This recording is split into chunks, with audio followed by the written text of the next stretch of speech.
오늘 본문 사도행전 9장에는요. 욥바라는 도시가 등장을 합니다.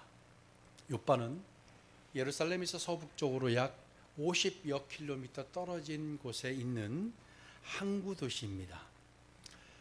과거에 솔로몬 왕이 예루살렘 성전을 지을 때 이 엄청난 양의 레바논의 백향목을 실어 나르던 항구가 바로 이 욥바입니다. 그리고 여러분이 잘 아시는 요나 선지자를 아시죠? 요나가 하나님의 낯을 피해서 다시스로 도망하려고 해서 배를 타려고 갔던 항구가 바로 이 욥바입니다. 욥바는 꽤 규모가 있는 유명한 항구였습니다. 항구 도시였습니다. 그런데 욥바까지 베드로가 루다에서 행했던 기적 같은 일들이 욥바에 전해 있었습니다. 욥바에서 루다는 약 한 18km 떨어진 곳에 있었습니다. 그곳에서 8년 된 중풍병자 애니야가 베드로로 인해서 그가 나음을 입었고, 그래서 그 소문이 이제 욥바까지 전해졌습니다. 애니야의 참담했던 삶이 정리되고 새로운 삶을 시작했다는 사건, 이것이 고스란히 그 인근 지역으로 다 퍼져나갔던 겁니다. 그런데 그때 욥바에서 선행과 구제하는 일이 아주 많았던, 선행과 구제를 많이 했던 한 여인이 있었습니다. 근데 그 여인이 바로 오늘 등장하는 다비다라는 여인이었어요. 그 여인의 이름을 다른 말로 하면 도르가라 했는데, 도르가는 헬라식 이름입니다. 다시 이야기하면 그러면 이 다비다는 아마 헬라파 유대인쯤으로 생각이 됩니다. 이 도르가라는 말은 우리말로 옮겨보면 암사슴, 영양, 이쯤 됩니다. 그리고 이스라엘 사람들이 아주 좋아하고 아주 좋아하는 이름입니다. 그리고 아름다움을 상징하는 이름이 바로 도르가였습니다. 그래서 이 이름 자체만으로도 아름다움을 상징하는 여인이었는데, 실은 다비다가 아름답다고 여겨진 것은 이름만이 아니었습니다. 바로 그는 그가 살았던 삶의 행적 때문에 그랬습니다. 오늘 본문에서도 그 사실을 밝히고 있는데요. 선행과 구제하는 일이 많은 여자였다. 여러분에게 사람들이 이런 이야기를 하시나요? 선행과 구제하는 일이 참 많은 권사님이다, 많은 집사님이다, 많은 장로다, 많은 안수 집사님이다, 집사님이다, 이렇게 우리 이런 얘기를 들어보신 분 손 들어보세요. 한 분도 없으시군요. 부끄러워서 못 들으시는 거죠? 그렇게 사시는데. 선행과 구제하는 일이 많았던 여인에 대한 이야기인데요. 36절을 같이 한번 보실까요? 우리 같이 다시 한번 읽습니다. 욥바에 다비다라 하는 여제자가 있으니, 이름은 번역하면 도르가라. 선행과 구제하는 일이 심히 많더니. 아멘. 여기 다비다를 여제자라고 했죠. 다비다라 하는 여제자가 있으니, 그런 거 보면 이 다비다는 믿음이 출중한 여인이었다는 사실도 우리가 이제 알게 됩니다. 그런데 이 여인이 병이 들었어요. 그리고 숨을 거두게 되었습니다. 죽음이 안타깝지 않은 죽음이 없죠. 죽음은 다 안타깝습니다. 물론 오랜 세월을 사셔서 호상이라 하는 것도 있지만 사실 죽음 자체는 다 안타깝습니다. 그런데 이 여인이 죽음을 너무너무 안타까워한 거예요. 자, 그래서 37절에 보니까 37절, 그때 병들어 죽음에 시체를 씻어 다락에 누이니라, 이렇게 설명을 하고 있어요. 다비다가 죽었어요. 그런데 어쨌든 죽었으니까 이제 장사를 지내야 되잖아요. 사람이 죽었으면. 그래서 그녀를 씻어요. 그리고 이제 일반적으로 유대인들은 몸을 씻고 향유를 뿌립니다. 그런데 오늘 본문에 보니까 향유를 뿌리지 않았어요. 몸을 씻고 어떻게 해요? 다락에 누였다라고 이야기했어요. 참 이것은 어처구니 없는 일이에요. 어찌 보면 이 장례 문화를 다 무시한, 그런데 이 욥바에 있었던 믿음의 형제들의 이 행위가 기적을 낳는 일로 일어납니다. 정말 사람이 죽음을 아쉬워하고 슬퍼하지 않을 죽음이 어디 있겠냐마는, 근데 아마 절대 그냥 보낼 수 없다고 여긴 것 같아요. 믿음의 형제들이 너무너무 안타까워했어요. 여러분이 오늘 숨을 거둔다고 한번 가정해 봅시다. 기분 나쁜 이야기일 수 있지만, 그러면 여러분의 죽음을 온 땅이 슬퍼하고 아쉬워할까요? 어떨까요? 어때요? 권사님 어떨 것 같아요? 앞에 앉은 권사님. 다 슬퍼할까요? 슬퍼하지 않을까요? 안 슬퍼할 것 같아요. 그런데 이 여인의 죽음을 너무 슬퍼해요. 그냥 보낼 수가 없어요. 정말 이 여인이 어떻게 이렇게 각별한 삶을 살았으면 사람들이 이 여인을 놓을 수가 없었을까요? 그래서 시체를 씻어서 다락에 안치합니다. 이들이 시체를 씻어서 향유를 붓고 염을 이제 장사를 지내지 않은 이유는 바로 여기 있었어요. 바로 얼마 전에 루따에서 엄청난 사건이 일어났어요. 8년 동안 중풍병을 앓던 환자가 베드로론에서 일어났고, 이 애니야를 통해서 이 일들이 그 주변으로 다 퍼졌다는 거죠. 그래서 애니야의 소식을 접한 믿음의 형제들은 다비다를 그냥 보낼 수 없다. 그래서 두 사람을 베드로가 있는 곳으로 보내게 됩니다. 그리고 베드로에게 와줄 것을 요청하죠. 그런데 베드로가 그 이야기를 듣고 그냥 바로 일어나서 또 욥바로 달려오는 이야기입니다. 달려오자마자 당도한 베드로가요, 즉시 다락으로 올라갑니다. 그런데 다락에는 많은 과부들이 줄지어 있었습니다. 다비다의 죽음 앞에 슬픔을 감추지 못하고 있었어요. 베드로가 오자 그들은 더 큰 소리로 안타까워하고 아마 힘들어하고 울부짖었을 것입니다. 그것을 들은 베드로의 심정이 어땠을까요? 그러면서 베드로는 아마 다락에 올라가면서 이 여인이 어떤 삶을 살았는가를 아마 직감했을 겁니다. 자, 그렇다고 한다면, 그러니까 올라가니까 또 여인들이, 과부들이 어떻게 해요? 다 뭐를 들고 있냐면 속옷과 겉옷을 들고, 그걸 보면서 더 이들이 울고 이들이 더 흐느끼고 막 이러고 있었던 거예요. 오늘 보니까 다 속옷과 겉옷을 들고 있었어요. 그러니까 다비다가 과연 어떻게 선행과 구제를 행했는지를 알 수 있는 대목입니다. 다비다는요, 불쌍한 이 사람들, 과부들에게 속옷을 만들어주기 시작했어요. 그리고 겉옷까지. 여러분, 겉옷은 사실 상당한 돈이 들어가요. 그런데 많은 사람들에게 속옷과 겉옷을 다 손수 만들어줬어요. 참 아름다운 심성과 신앙을 가지고 있었던 여인이 아니었는가. 자, 이렇게 많은 여인들에게 속옷과 겉옷을 만들어준 것을 보면 다비다는 그래도 삶의 여유가 있었던 사람인 것을 짐작할 수가 있게 됩니다. 그런데 여러분, 한번 생각해 봅시다. 돈을 많이 가진 사람이 노블리스 오블리제를 실천한다고 해도 어느 정도지, 예를 들어 돈이 많으면 옷을 사다가 주거나 아니면 입던 옷을 주죠. 왜? 그 좋은 옷이니까. 그런데 다비다는 어떻게 했냐면 손수 다 이것을 만들어줬어요.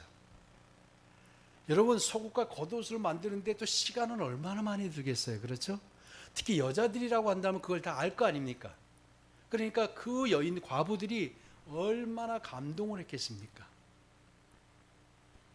그런 여인들이 베드로에게 속옷과 겉옷까지 이렇게 보여주면서 흐느끼고 있었던 거예요.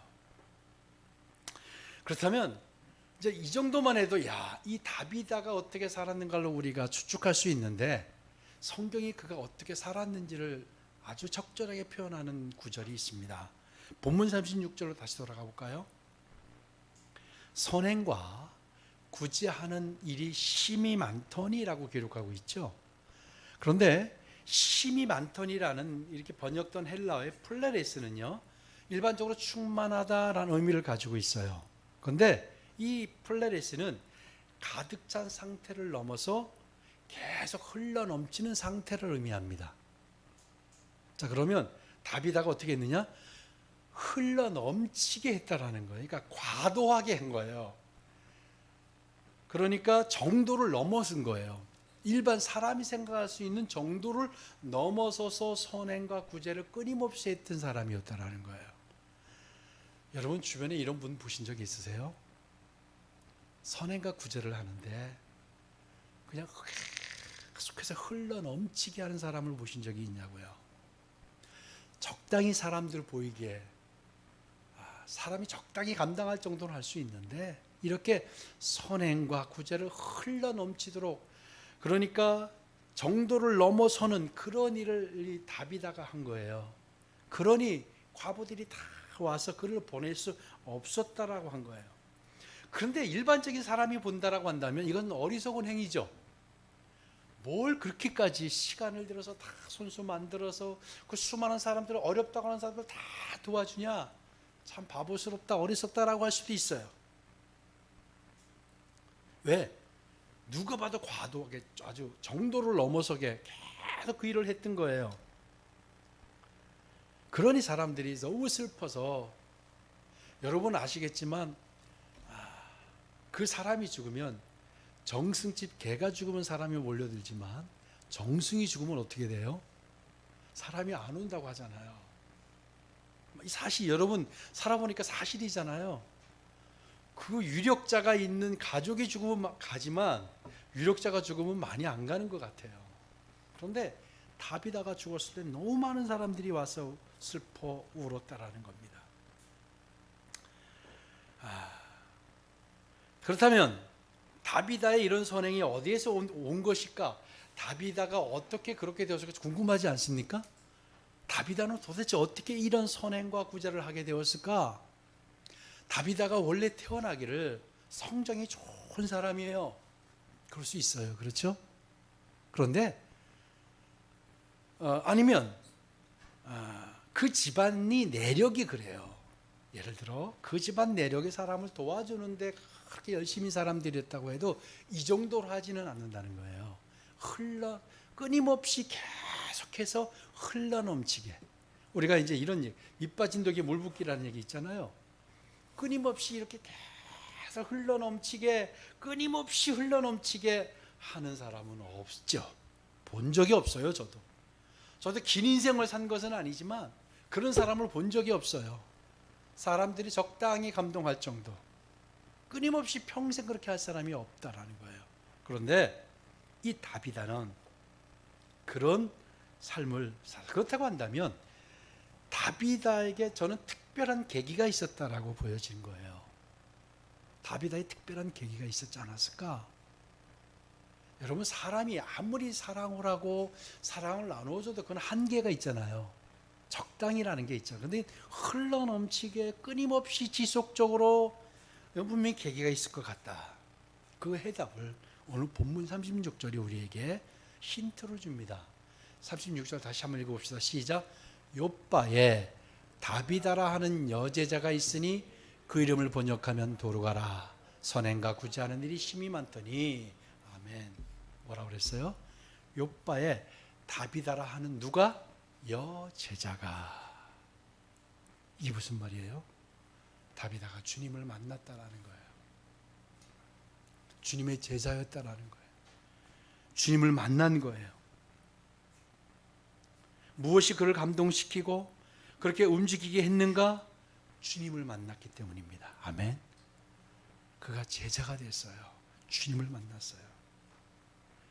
여러분 사람들에게 잘 나누어주고 베풀고 끊임없이 돕고 소리 없이 그다음에 이름 없이 돕는 사람들의 공통점이 뭔지 압니까?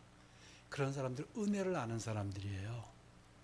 은혜 받은 것을 아는 사람은 다 흘려보낼 줄 알아요. 근데 은혜를 적당히 아는 사람은 그렇게 못해요. 정말 은혜를 아는 거, 분에 넘치는 은혜, 정말 상상할 수 없는 은혜를 받은 그 큰 은혜를 입은 사람은 망각할 수가 없는 거예요. 다비다의 삶 가운데 주님이 찾아오셨어요. 그렇게 어렵지 않은 다비다의 삶이었지만 다 그런 다비다에게 찾아오셔서 주님이 그에게 하나님 나라의 소망을 갖게 하신 거예요. 아멘. 하나님 나라의 소망을 갖지 않고는 할 수 없는 일이에요. 아무리 마음이 좋다고 할 수 있을까요? 이렇게 못해요. 어떤 사람이 하냐? 하나님 나라의 소망을 가진 사람입니다. 아멘. 하나님 나라의 소망을 가지면 이게 내게 아닌 거예요. 하나님이 나에게 재물을 주신 이유를 아는 거예요. 그래서 그것을 하나님의 사람들로 해서 쓰는 거예요. 하나님의 나라에, 왜? 이 사람은 주님을 제대로 만났어요. 주님을 제대로 만나면 어떤 일이 벌어지냐면 하나님 나라의 소망을 둡니다. 그러니까 내 것이 내 것이 아니고 이 땅의 소망을 내려놓으니까 안 보이던 것이 보이는 거예요. 하나님 나라의 소망을 두니까 다른 것들은 이게 소망이 아닌 거예요. 이건 크게 중요하지가 않아요. 여러분, 내가 돈을 가지고 사서 줄 수는 있지만 내가 손수, 속옷과 겉옷을 만들어주는 열정, 이거는 일반적이지 않은 거예요. 그렇지 않겠습니까? 주님을 정말로 제대로 만났고 하나님이 그 찾아오셔서 그의 삶에 온전한 변화를 주셨어요. 하나님 나라를 소망하게 하셨던 거예요. 그리고 다비다가 뭐를 알았을까요? 저는 이 사랑을 할 수 있었던 이유가 바로 여기에 있다고 봅니다. 그리스도께서 복음을 들었다라고 한다면 어떤 복음을 들었을까요? 그리스도께서 나를 위해서 돌아가셨다라는 사실을 정말로 그가 감사했을 거예요. 그리스도께서 나를 위해서 돌아가신 그것을 자기가 생각하면서 자신이 구원받은 것을 갚을 길이 없어서 주변의 사람들에게 그 일을 하기 시작했다고 저는 믿습니다. 그는 철저하게 그리스도의 은혜를 만났습니다. 그래서 과부들에게 다 흘려버리기 시작합니다. 누가요? 그리스도께서 하셨듯이, 그리스도의 제자들에게 하셨듯이 그가 다 흘려버리기 시작한 거예요. 여러분, 참 같은 그리스도, 우리가 그 다비다가 만난 그리스도가 우리가 만난 그리스도가 조금 수준이 다를까요? 어떻게 생각해요, 집사님? 다를까요? 같은 그리스도예요. 어쩌면 이렇게 다를까요? 그렇죠? 왜 그럴까요? 여러분, 다비다가 재산을 그래도 어느 정도 가지고 있는 가문인 것으로 추측이 되는데, 여러분 아시겠지만 재산을 많이 가진 사람들이 이렇게 간절하게 주님을 찾는 게 쉽지 않아요. 그런데 이 다비다는 정말로 주님을 만난 거예요. 주님이 그의 삶에 찾아오셔서 그의 삶을 완전히 바꿔놓으신 거예요. 그래서 시간과 정성과 모든 걸 다 드리기 시작한 겁니다. 여러분, 갑자기 내가 재물이 많아졌다고 해서 이런 선행을 하지 못해요.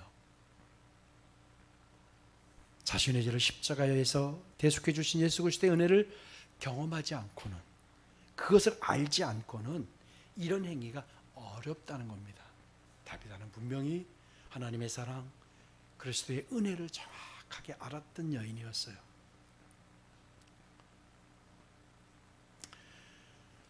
여러분, 우리도 다 같이 그렇게 만났다고 저는 확신합니다. 그렇다면 우리에게도 이런 일이 일어날 수 있습니다. 본문을 살펴보면 좀 이상한 대목이 있죠. 시체를 씻어서, 여러분, 그를 사람들이 이제 다락에 넣었죠. 왜 다락에 놨을까요? 조문을 받는다고 한다면 1층에 놔야 되잖아요. 1층이 메인 공간이고 다락은 사실 잉여 공간으로서 창고로도 쓸 수 있고, 물론 우리나라의 다락과 유대인들의 다락은 조금 형태는 다르지만 그래도 메인 홀은 아닌 거예요. 근데 왜 거기다 놨을까? 아마 이들은 기억하고 있는 게 있어요. 과거에 엘리야와 엘리사의 이야기를 그들은 알고 있었을 거예요. 그리고 복음을 듣고 성령께서 마가의 다락방에 있던 사실도 알았을 거예요. 엘리야가 사로밭에서 그 사르반 여인의 집에서 기거할 때 다락을 내주었죠. 그래서 그곳에 있는데 그 집 주인의 아들이 죽었어요.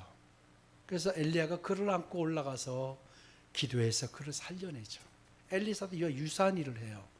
예수님께서 최후의 만찬을 하신 것도 다락방에서 하셨어요. 그리고 120명의 성도들이 모여서 기도하고 성령이 강력히 임했던 장소 역시 다락방이었어요. 그래서 그런 역사가 일어날 것을 이들은 믿음으로 그 일을 하기 시작했다는 거예요. 정말로 어리석은 일이지만 그들의 믿음이 얼마나 강렬했으면 이런 일을 할 수 있었을까요? 여러분, 다락방은 메인 장소가 아니라고 했어요. 창고로도 유용하는 장소예요. 그런 곳에 강력한 생명이 흐르기 시작했습니다. 어떻게 해요? 바로 요바에 있는 성도들의 믿음 때문이었습니다. 아멘. 믿음을 가지고 믿음이 내포되어 있고, 그리고 갈망이 뜨거우면, 그리고 그 안에 뭐가 있으면, 강력한 기도가 있으면 끊어졌던, 멈춰졌던 생명이 다시 흐르게 됩니다. 아멘. 여러분, 그 하찮은 공간이라 할지라도 믿음이 있고요, 그리고 갈망이 있고요, 그곳에 뜨거운 하나님을 향한 기도가 있으면 그것이 생명의 현장이 됩니다. 아멘. 바로 기적의 현장이 되는 겁니다. 그래서 그것을 보여주는 거예요. 그들에게서 그 다락방에 그 시체를 안치했던 겁니다. 자, 베드로가 왔어요. 그래서 베드로가 어떻게 해요? 곧바로 올라가죠. 그리고 사람들을 내보냅니다.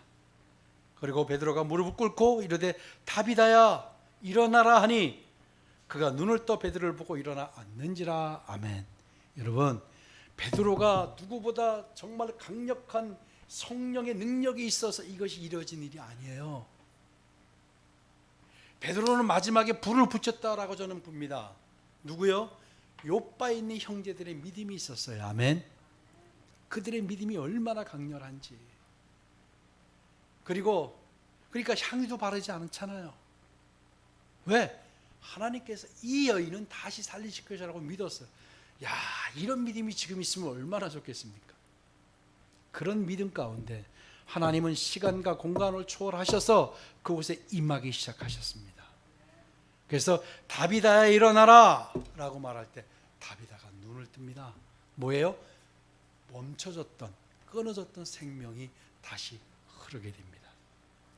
여러분, 여러분의 믿음, 그리고 여러분의 갈망, 여러분의 기도가 있으면 멈춰졌던 생명이 다시 흐릅니다. 아멘. 끊어졌던 생명이 다시 이어집니다. 뭐가 일어나요? 기적이 일어나는 거예요. 기적이 일어납니다. 일어났어요. 멈춘 호흡이 다시 흐르기 시작했어요. 그래서 다시 베드로가 41절에 보면 손을 내밀어 일으키고 성도들과 과부들을 불러들여 그가 살아난 것을 보이니 라고 했습니다.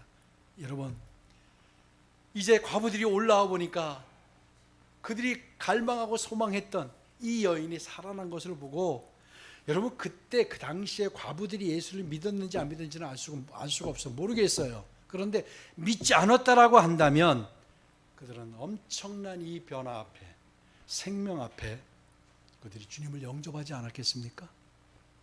그들이 영접하지 않았을까요? 실제로 그들이 그 자리에 주님을 영접하고 그들의 삶도 다비다의 삶과 같이 바뀌었다라는 사실을 성경이 우리에게 증언을 합니다. 우리 42절을 볼까요?